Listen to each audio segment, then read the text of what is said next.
بھی سوال ہے، جوڑے آسمانوں پر بنتے ہیں، اس سے متعلق قرآن و حدیث کی کیا تعلیمات ہیں؟ دیکھیں جی، جوڑے آسمانوں پہ بننے کا صرف ایشو نہیں ہے، بلکہ سب کچھ ہی آسمانوں پہ ہی ہو رہا ہے۔ تقدیر کے اندر تو اللہ تعالیٰ نے اپنے ڈیوائن وزڈم سے چیزیں لکھ دی ہوئی ہیں، ٹھیک، البتہ ظاہر ہے کہ اس کی ایگزیکیوشن دنیا میں ہوتی ہے، لیکن اس کا یہ مطلب نہیں ہے کہ آپ نے جو ہے وہ دنیاوی طور پہ نہیں چیزوں کو دیکھنا۔ لوگ جو ہے وہ شادی کے اوپر استخارے بھی کرواتے پھر رہے ہوتے ہیں۔ استخارہ تو بالکل اینڈ والی چیز ہے۔ استخارہ تو اللہ سے مشورہ ہے، بندوں سے بھی مشورہ کرنا ہے۔ نبی علیہ السلام نبی ہو کے صحابہ سے مشورہ کرتے تھے، استخارے پہ نہیں سب کچھ چیزوں کو چھوڑ دیا ہوا تھا۔ دنیاوی طور پہ آپ نے رشتہ کرتے وقت دیکھنا ہے کہ معاملات کیسے ہیں۔ وہ مسلم شریف میں 4 چیزیں بتائی گئی ہیں کہ عورت سے 4 وجہ کی وجہ سے لوگ شادی کرتے ہیں: اس کی خوبصورتی کی وجہ سے، اس کی مال کی وجہ سے، اس کی حسب و نسب کی وجہ سے، اس کی دینداری کی وجہ سے۔ پھر آپ نے فرمایا کہ اللہ کے بندو دینداری کو دیکھا کرو، ٹھیک ہو گیا؟ تو ان چیزوں کو دیکھنا چاہیے۔ باقی اگر کسی کی قسمت میں کوئی مسئلہ لکھا ہے تو وہ تو آپ دیکھ لیں۔ حضرت نوح علیہ السلام اور لوط علیہ السلام 2 پیغمبر ہیں، سورہ تحریم کا آخری رکوع پڑھ کے دیکھ لیں، ان کی بیویاں بھی کافرہ نکلی ہیں۔ وہ ایک علیحدہ معاملہ ہے، اپنی طرف سے کوشش کریں۔ باقی تقدیر میں جو کچھ لکھا ہے وہ اللہ نے اپنے علم سے لکھا ہوا ہے، مستقبل میں ہونے والا، نہ کہ ہمیں اس تقدیر کا پابند کیا ہوا ہے، بلکہ جو کچھ ہونا تھا وہ اللہ کے علم میں پہلے سے تھا، نہ یہ کہ اس نے پابند کیا کہ ہم یہ کریں جی۔ البتہ جب ہو جائے نا، پھر آپ یہ کہہ سکتے ہیں کہ میری نصیب میں یہ لکھا تھا۔ ایک بندہ پیپر دینے کے لیے اسکول ہی نہیں جاتا اور فیل ہو جاتا ہے، پھر کہ جی میری قسمت میں ہی لکھا تھا۔ وہ تو خود ہی نہیں گیا، خالی پیپر دیا ہے، فیل آیا ہے، ٹھیک ہے؟ تو قسمت میں یہ لکھا تھا کہ اگر خالی پیپر دے گا تو فیل ہی ہوئے گا، اور اگر پڑھایا دے گا تو پاس ہو جائے گا۔ یہ بھی لکھا سی قسمت، تو اسی وہ اڈاپٹ کر لیا، ٹھیک ہو گیا؟ باقی دعا کی تو امپورٹنس ہے۔ صحیح مسلم میں حدیث ہے، جو شخص یہ چاہے کہ اس کی عمر دراز کر دی جائے اور اس کے رزق میں برکت ہو تو وہ اپنے رشتہ داروں سے صلہ رحمی کرے۔ رشتہ داروں کے ساتھ اس نے سلوک کرنے سے آپ کی دولت بھی بڑھتی ہے اور عمر بھی۔ اور رشتہ داروں میں پہلے نمبر پہ ماں باپ، بیوی، بچے اور بہن بھائی ہیں، باقی بعد میں۔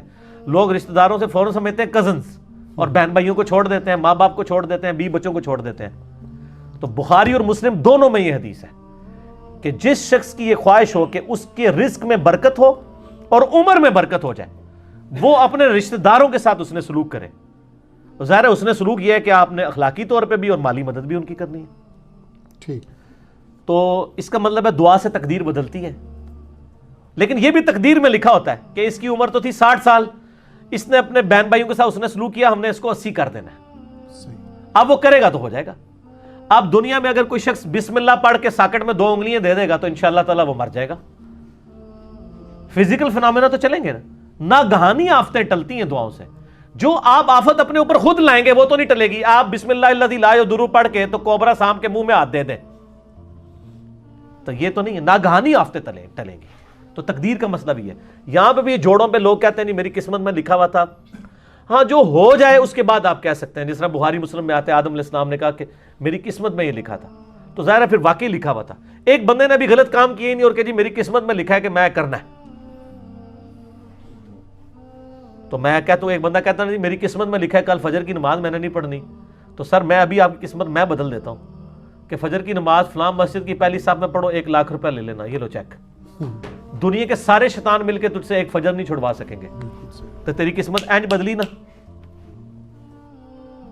اور تقدیر کے اوپر مسئلہ نمبر 104 ABC 3 میرے لیکچر ہیں، میں نے ڈیٹیل کے ساتھ اس میں بتایا کہ بدقسمتی انسان خود کماتا ہے۔ اور سورہ طٰہٰ کے اندر بھی ایک آیت آتی ہے، اب یہ کریٹیکل ٹاپک ہے تو میں وہ آیت چاہ رہا ہوں یہاں پہ کوٹ کر دوں، بالکل اینڈ کے اوپر جاتی ہے۔ اللہ نے فرمایا بدبخت کون ہوتا ہے؟ وہ ہوتا ہے جو اپنی بدبختی خود کماتا ہے۔ سورہ طٰہٰ کی آیت نمبر ہے 123۔ یہ اب انگریزی عربی میں بعض کا میں 2 کو 3 پڑھ جاتا ہوں، وہ اس طرح جڑا ہوا لکھا ہوتا ہے چھوٹا سا۔ اس میں ہے کہ آدم علیہ السلام کو جب اللہ تعالیٰ نے زمین پہ اتارا تو کہا قَالَ اهْبِطَا مِنْهَا جَمِيعًا، ہم نے کہا کہ اب تم دونوں زمین پر اتر جاؤ، بَعْضُكُمْ لِعَدُوٍّ لِبَعْضٍ عَدُوٌّ، تم میں سے بعض کا دشمن ہوگا۔ فَإِمَّا يَأْتِيَنَّكُم مِّنِّي هُدًى، اب جب کبھی کوئی ہدایت کی بات میری طرف سے تمہارے پاس آئے گی، یعنی نبیوں کے ذریعے کتابیں، فَمَنِ اتَّبَعَ هُدَايَ، جو کوئی ہدایت کی پیروی کرے گا، فَلَا يَضِلُّ وَلَا يَشْقَى، جو کتابوں کی پیروی کرے گا نہ گمراہ ہوگا نہ بدبخت ہوگا۔ قرآن کی پیروی کرنے والا بدبخت نہیں ہوتا. سبحان اللہ. قرآن کہہ رہا ہے سورہ طٰہٰ آیت نمبر 123, جو نبیوں پر اتری ہوئی کتابوں کی پیروی کرے گا لا یضل ولا یشقا. ٹھیک ہے جی, نہ وہ گمراہ ہوگا اور نہ شکی ہوگا. کیوں؟ بدبختی انسان خود کماتا ہے. وہ چیز شیطان نے مسجد میں نہیں جانے دیا. میں کہتا ہوں آج اناؤنسمنٹ ہو کہ مسجد میں نماز فی نماز کے اوپر 10,000 روپے گورنمنٹ دے گی, شیطان کا پیو بھی نہیں کچھ کر سکتا.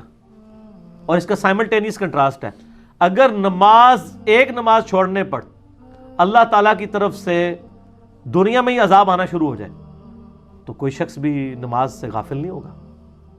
اگر انسان مسجد کی طرف نہ جائے تو اس کے پاؤں پہ اسی وقت فالج گرے تو اگلی نماز کے لیے تو کہے گا یا اللہ ایک بار میری ٹانگیں ٹھیک کر دے, میں پہلے جا کے مسیتی پہ جاؤں گا. تو دنیا کو اللہ نے فزیکل چیزوں کے ساتھ جوڑا ہوا ہے, آخرت چونکہ ادھار ہے, چھپی ہوئی ہے, اس لیے انسان جو ہے اس معاملے میں سستی کر جاتا ہے. ٹھیک ہو گیا. ٹھیک.